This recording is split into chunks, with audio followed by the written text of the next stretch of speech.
the brokenness of having to leave your dream because of your mental illness. I felt broken just like her. I am no saint. I've made a lot of mistakes. And so many times I didn't feel like I deserved a second chance. But that book, that what Jesus did for the woman at the well, just showed me that it doesn't matter who you were before this depression, before this attempt.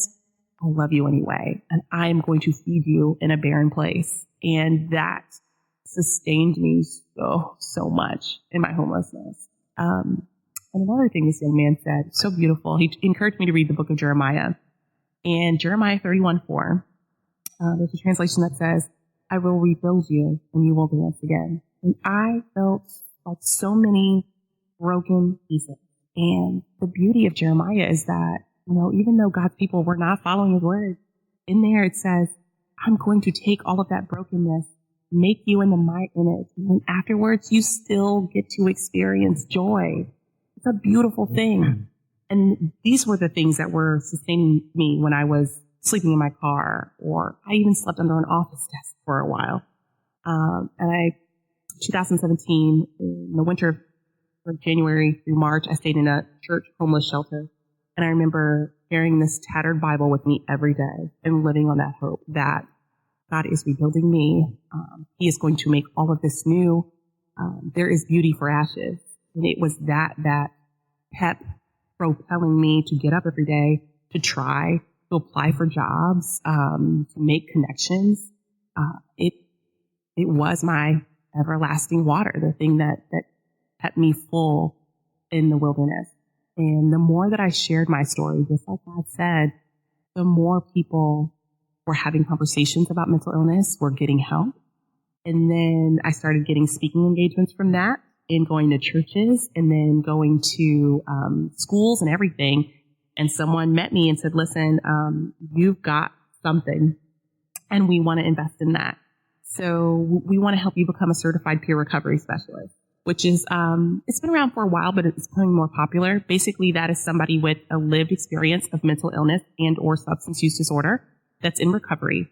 And what we do is we use our lived experience to help you out of your dark place. We say, I know exactly what it feels like to attempt suicide. I know what it's like to struggle with addiction. Then we connect you to resources.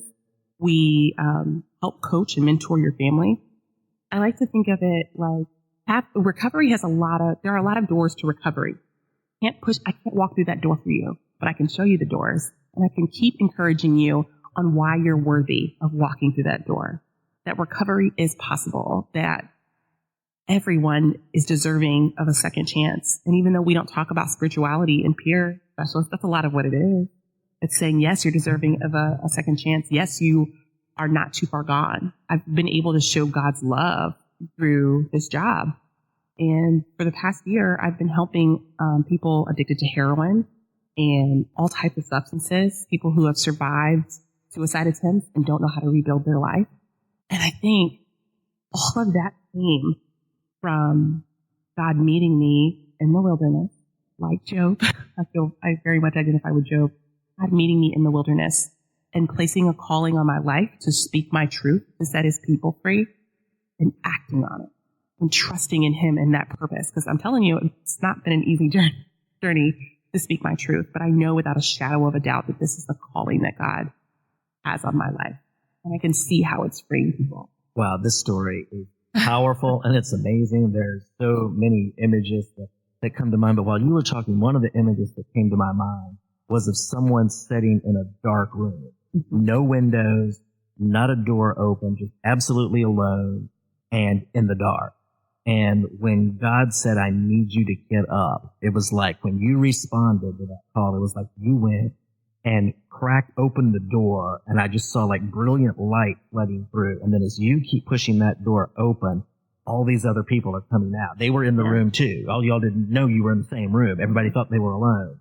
But now you actually opened the door and showed, hey, there's light to like all these other people that now have been able to come out and to talk about it and to discuss things and to get healing. But I want to ask you too, so that was the first vision, but then when you were talking about the woman at the well, the way that you described Jesus as engaging that woman and what he had for her is so different than the way so many people see God. We tend to see him often as a reflection of the people around us, of our parents or whatever else. And if you've got a story that you don't know how to share, don't even know where to start, even if you could find somebody who was willing to listen, you wouldn't even know what to say, as a starting point. And so they feel like, okay, everybody else around me has rejected me.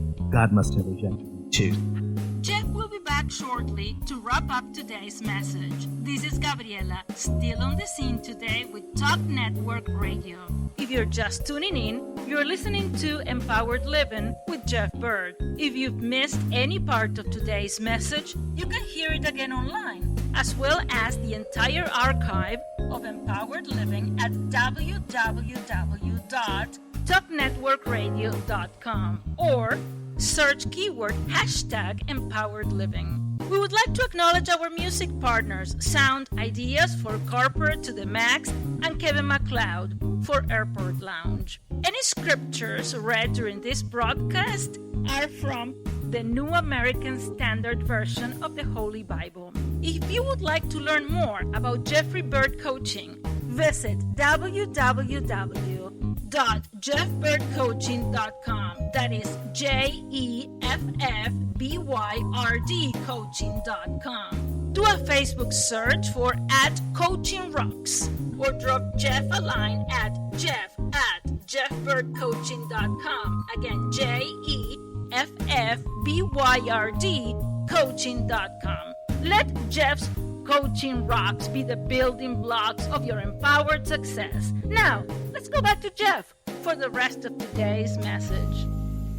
How important is it in recovery from anything, in your opinion, to catch a glimpse that beyond all of this earthly battle and negative experience and painful experience and wounding, that there is so much higher power, like this beautiful day we're having here now, with the sun just shining in the sky over all of the trouble and all of the storms we've had this week, that's there, and it's love and it's light, and that's who God is, and that's who Christ came to bring, that culture of heaven to this earth, to reconnect us with the way things really are. So how important is it in recovery to have a glimpse of that reality?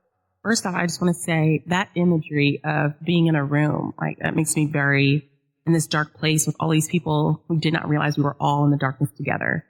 And thinking that my story cracked through the darkness for people is just, I don't really have any words for that. It makes me very emotional. And I know that is not, that's not of me. Like the woman at the well, I felt like everything I had gone through did not make me worthy of having a purpose anymore. And so for you to say that is just, oh man, that's powerful. So thank you. It's interesting that in a lot of recovery models, most people, they do have the aspect where it's a power higher than you. I mean, AA even subscribes to that.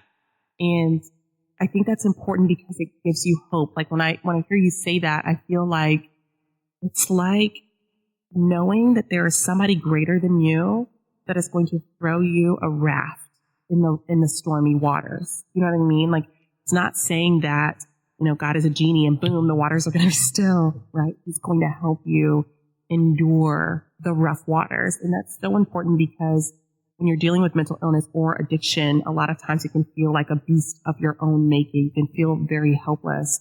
And then know that there is this all-powerful knowing God that says, I'm going to help you get through this. It's the thing that got me up every day. And when the world had rejected me, my parents, the TV community, my friends, that story of the woman at the well was the first time I ever really knew what unconditional love felt like, right? Unconditional love. I mean, this woman had 5 husbands, and the man that she was with was not her husband. I mean, think about the awful things the world was probably saying about her.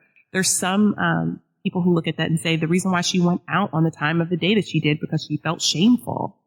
And God still met her there. It's the best. I can't. It is like living water in a barren place, and I think that is the thing that a lot of people need to get through really, really dark times. And another amazing thing about the woman at the well, she was one of the first storytellers because of how Jesus met her at the well. Right. What did she do? She went and told all of the people in the village, let me tell you about this amazing man who met me where I was at and loved me anyway. I just have no words. Yeah. And the thing I love about her story, which is so wonderfully reflected in your story, is the fact that neither of you got it together to come to him. Right. He said, okay, it's not like, let me clean up my act and then bring you like a better product. It's like, this is the broken product that I actually had. He came right to both of you and said, no, you haven't even started. Like Churchill said, this is not the end. This is not even the beginning of the end, but it might be the end of the beginning.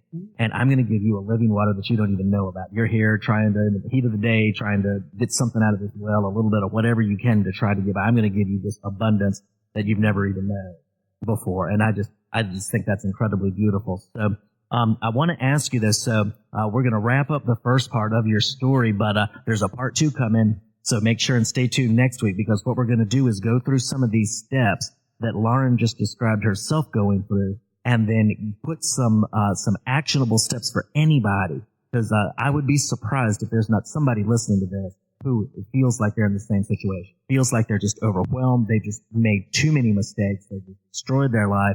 They don't know who to talk to. They don't know what to say if they had somebody to talk to, and they need steps. So there are, in her story, even though it's absolutely unique, there are still some steps and some ways of thinking, some mindsets and some actions that can be reproduced in the lives of other people that can get whoever they are, maybe you, maybe a friend, to the same place that they need to go. But I don't want to keep you waiting till the next episode if you're listening to this one, in case you're in a crisis right now.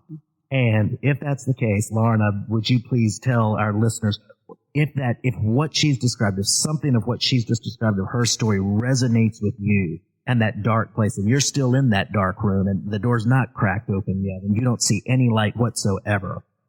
For anybody who may be in that place or know of somebody who's in that place and they don't even know how to initiate the conversation with them, what can they do now? Well, first off, I want to talk about the Suicide Prevention Lifeline. That is a 24-hour, 7-day-a-week lifeline where if you're struggling with suicidal ideation, or if you think that your loved one is, it's not just for the person who's struggling, it's for families. Call that number is 1-800-273-TALK, 1-800-273-TALK. They can connect you to local resources. And let's say you have a friend that you're concerned about and they're saying things that are setting off your red flags. You can call them. They'll give you a script on how to talk to your friend and how to connect them to help. Also, an amazing organization known as the National Alliance on Mental Illness. You can go to NAMI.org and type in your city. They have chapters all over the country. Connect with them. I've learned so much about living with a mental illness. They also have a warm line where you can call and talk about your mental health challenges. And again, they can connect you to local resources.